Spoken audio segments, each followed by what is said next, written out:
एकता multi specialist हॉस्पिटलचे संचालक IS Pathan आणि JT पाटील सांगरुतकर ट्रस्ट सौ कांचनमाला यांच्याकडून रोग निदान शिबिराचा भव्य कॅम्प वडनेर गगळे येथे आयोजित केलेला होता। गावकऱ्यांनी या कॅम्पला खूप जोरदार प्रतिसाद दिला।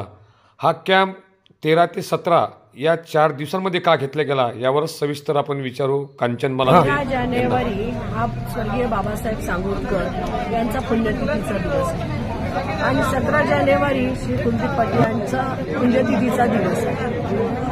13 जानेवारी ते 17 जानेवारी हे 4 दिवस येतात। या 4 दिवसामध्ये सांगरुतकर घराण्याची जी परंपरा आहे ती जोपासायचं ठरवलं।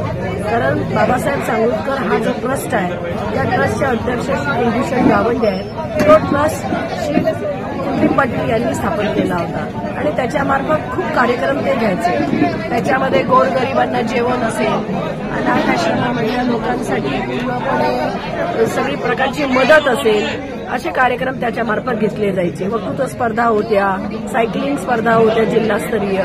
परंतु एक लक्षात आलं की दिवसेंदिवस करोनानंतर सर्वसामान्य लोकांच्या तब्येतीच्या तक्रारी, प्रकृतीच्या तक्रारी वाढत चाललेल्या आहेत आणि शासन योजनांवर योजना या ठिकाणी जाहीर करतं आहे, परंतु त्यांना याचा फायदा मिळत नाहीये। कुठेतरी एक गॅप पडते आहे। मग आपण जर इतर कार्यक्रम करतो तर आपण हे कॅम्प का घेऊ नये असा एक विचार मनामध्ये आला, म्हणून हे कॅम्प घेण्यात आले। वडनेर गंगे इथे डॉक्टर इक्बाल पठाण यांच्या एकता मल्टी हॉस्पिटलकडून कॅम्प घेतलेला आहे। त्यांना इथे जे जन आरोग्य योजना आहे त्या योजनेच्या बाबतीत इथे अंकितताई आलेली आहे। महिला मेगा हेल्थ कॅम्प आणि या कॅम्पचा शिबिराचा सर्व गोरगरिबांनी लाभ घ्यायला पाहिजे आणि यामधून जर ते अतिगंभीर आजाराचे रुग्ण निघाले तर ते एकत्रित आयुष्यमान भारत प्रधानमंत्री जन आरोग्य योजना महात्मा फुले जन आरोग्य योजनेअंतर्गत अंगीकृत रुग्णालयांमध्ये याचा लाभ घेऊ शकतात। तर मला असं वाटतं या शिबिराचा लाभ सर्वांनी घ्यायला पाहिजे। तुमची जी योजना आहे या योजने थ्रू शिबिर घेणे आवश्यक आहे। एक डॉक्टर इक्बाल पठाण यांचं समाजसेवा आहे। शिबिर घेणं एक जरुरी आहे, कंपल्सरी आहे, पण पठाण सरांनी 1च्या ऐवजी 4 घेतले, हे त्यांचं योगदान आहे गोरगरिबांसाठी। सागर देशमुख यांच्या आयोजनातून हा इथे वडनेर गंगाला कार्यक्रम एवढा सक्सेस झाला का शेवटी ग्रामपंचायतचे समोरचं फाटक असते ते बंद करून एकेकाला सोडावं लागलं।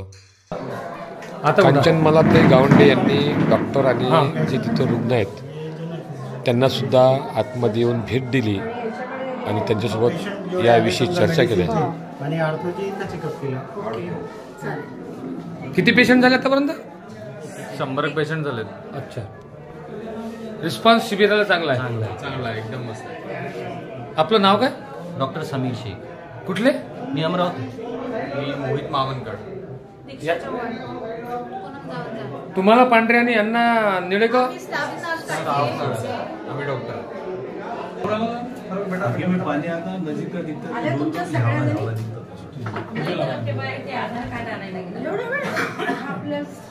सगळ्यांचे आधार कार्ड तुमच्याकडे असतात।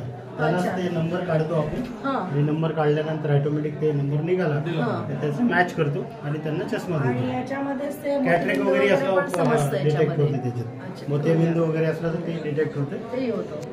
आणि मग त्याच्यासाठी जे ऑपरेशनचे पेशंट आहे आपण त्यांची यादी तयारच करून राहिलो, त्यांना आपण ऑपरेशनसाठी पाठवू, हॉस्पिटलमध्ये बोलवलं आपण। चष्मा दाखवून हे नियरचे आहे, दूर के भी डबल विजन आहे। या कॅम्पचं वैशिष्ट्य म्हणजे इथे औषध आणि चष्मे हे विनामूल्य होते, त्यामुळे गर्दीचा स्रोत जास्त होता। नियरचा भी आहे, दोनों भी आहे, चांगल्या क्वालिटीचे आहे। काय म्हणते रिस्पॉन्स? काय म्हणते शिबिराले? चांगला आहे ना, रिस्पॉन्स एकदम चांगला आहे। हा, पेशंट पण भक्कम आहे, चष्मे चांगले आहेत ना भावा? का पेशंट हे करू? तुम्ही असल्यानंतर चांगले द्यायला लागतात भावा। तुम्ही आम्हाला सोडणार आहे नाही तो? तुम्ही आम्हाला सोडणार आहे का खराब चष्मे दिले तो? बरोबर, पुढच्या वेळेस लाईन लावून घेतली जिल्हा परिषदची आणि कॅम्पही म्हटलं तुमच्याच गावाला घेऊन घेतला। असं काही नाही आहे. आत्याची संकल्पना होती किंवा बाकीच्या गावात कार्यक्रम झालेले आहे. वडनेरगंगे हे एकीकडे असल्यामुळे वडनेरगंगेला आतापर्यंत कॅम्प झाला नाही. तर आत्याची एक स्वतःची इच्छा होती की वडनेरगंगे हे माझं सांगलोद सारखंच गाव आहे. जसं मी सांगलोद वडनेरला समजतो म्हणून मला वडनेरगंगेला कॅम्प घ्यायचा आहे. त्या निमित्तानं आम्ही कॅम्पचं आयोजन केलं. आणि कॅम्पला सक्सेस केला. हो, कॅम्पचं आता कसं आहे, आपण लोकांच्या आरोग्याच्या सेवेची काळजी घेत आहे. म्हणजे लोकांना जे अकोट, दर्यापूर, अमरावती, अकोल्याला लोक जातात ही सेवा आपण डॉक्टर पठाण साहेबांच्या माध्यमातून, कांचनमाला आत्या गावंडे यांच्या माध्यमातून इथं लोकांना उपलब्ध करून दिली. त्याच्यामुळे लोकांचा रिस्पॉन्स चांगला आहे.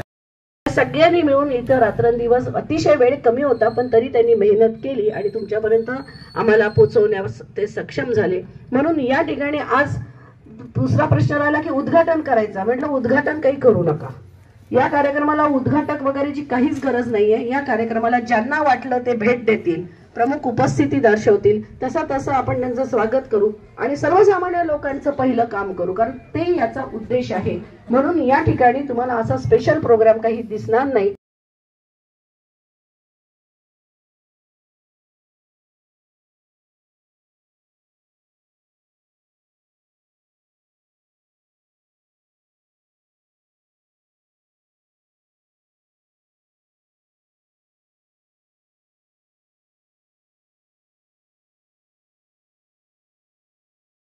हा जो कार्यक्रम घेण्यात आला ते आमचे म्हणजे ज्येष्ठ आणि ज्यांनी खऱ्या अर्थानं दर्यापूर तालुक्यामध्ये एक चांगलं राजकारण केलं ते बाबासाहेब सांगोलकर, कोकिळाबाई गावंडे, कुलदीप पाटील गावंडे.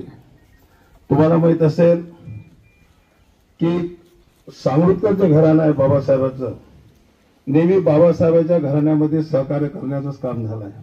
आम्ही लहान असताना पाहिलं की बाबासाहेबांच्या जिनामध्ये रोजचे मला असं वाटते 200 ते 150-200 लोक जेवण करत होते. ही सेवा करण्याचं काम या घरानं आतापर्यंत केलं आणि आताही ताईला असं वाटलं आपण कुठेतरी लोकांची सेवा केली पाहिजे.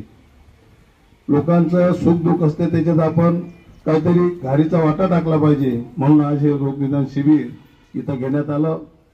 आणि डॉक्टर पठाणचं तर तुम्हाला माहीतच आहे, त्याला फक्त सांगायचीच देर आहे.